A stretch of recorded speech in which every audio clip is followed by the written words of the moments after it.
सरोजनी नायडू का जन्म हैदराबाद में 13 फरवरी 1879 ईस्वी को हुआ था। उनके पिता का नाम था अघोरनाथ चट्टोपाध्याय, जो एक वैज्ञानिक और शिक्षा शास्त्री थे। उनकी मां वरदा सुंदरी एक कवित्री थी, जो बंगाली भाषा में कविताएं लिखती थी। सरोजनी को उनसे कविता लेखन की प्रेरणा मिली। सरोजनी 8 भाई बहनों में सबसे बड़ी थी। उनके एक भाई वीरेंद्रनाथ क्रांतिकारी थे, तो दूसरे भाई हरेंद्रनाथ कवि, कथाकार और कलाकार थे। सरोजनी के पिता की इच्छा थी कि वह गणितज्ञ या वैज्ञानिक बने, किंतु सरोजनी की रुचि तो कविता में थी।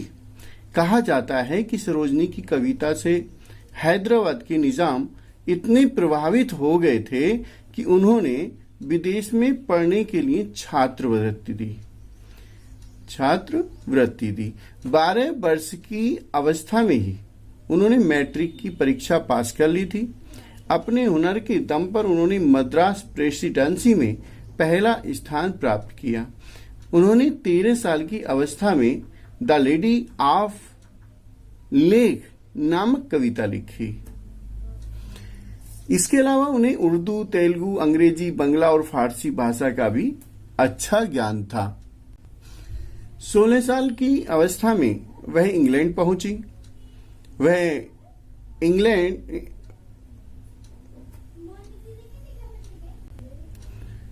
के लंदन में किंग्स कॉलेज में दाखिला लिया। उसके बाद कैम्ब्रिज यूनिवर्सिटी के ग्रेटन कॉलेज से शिक्षा प्राप्त की। आगे की शिक्षा के लिए वह इंग्लैंड में 2 साल तक रही, जहां उनकी मुलाकात प्रसिद्ध साहित्यकार आर्थर साइमन और एडमंड से हुई। एडमंड ने सरोजनी की परख को समझते हुए उन्हें कविताओं में और अधिक गंभीरता लाने की सलाह दी।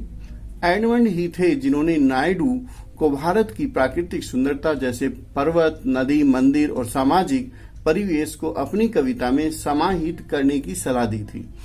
उनकी कविताओं का पहला संग्रह द गोल्डन थ्रेशोल्ड था। इसके बाद 2 और कविताओं का प्रकाशन हुआ, जिसमें पहला था द वर्ड ऑफ टाइम और दूसरा था द ब्रोकन विंग।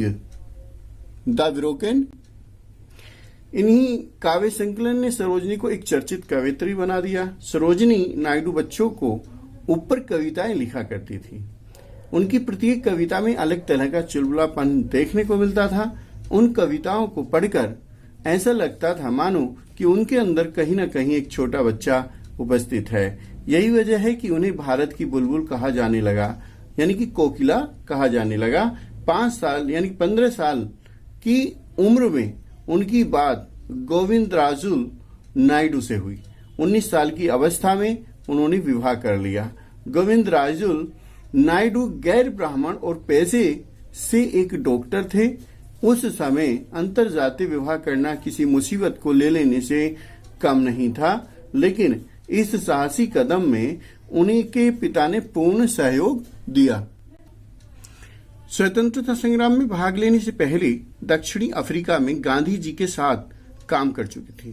भारतीय राष्ट्रीय आंदोलन में उनकी मुलाकात कई बड़े नेताओं से यानी कि लोगों से हुई, जिसमें रविंद्रनाथ टैगोर, गोपाल कृष्ण गोखले, एनी बेसेंट और सीवी रामास्वामी अय्यर शामिल थे।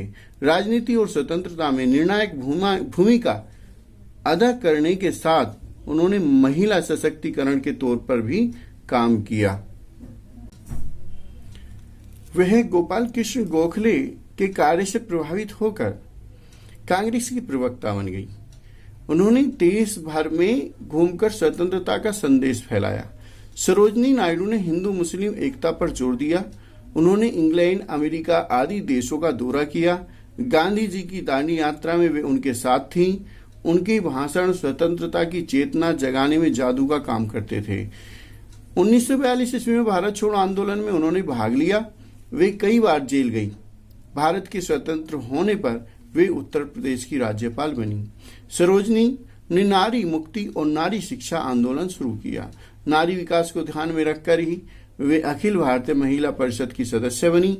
विजय लक्ष्मी पंडित, कमला देवी चट्टोपाध्याय, लक्ष्मी मेनन और हंसाबेन मेहता आदि महिलाएं इस संस्था से जुड़ी हुई थीं। सरोजनी नायडू का व्यवहार बहुत सामान्य था। वे युवा वर्ग की सुविधाओं का बहुत ध्यान रखती थीं। वाणी और व्यवहार में सरोजनी बहुत ही अच्छी थी। प्रकृति से उन्हें बहुत प्रेम था।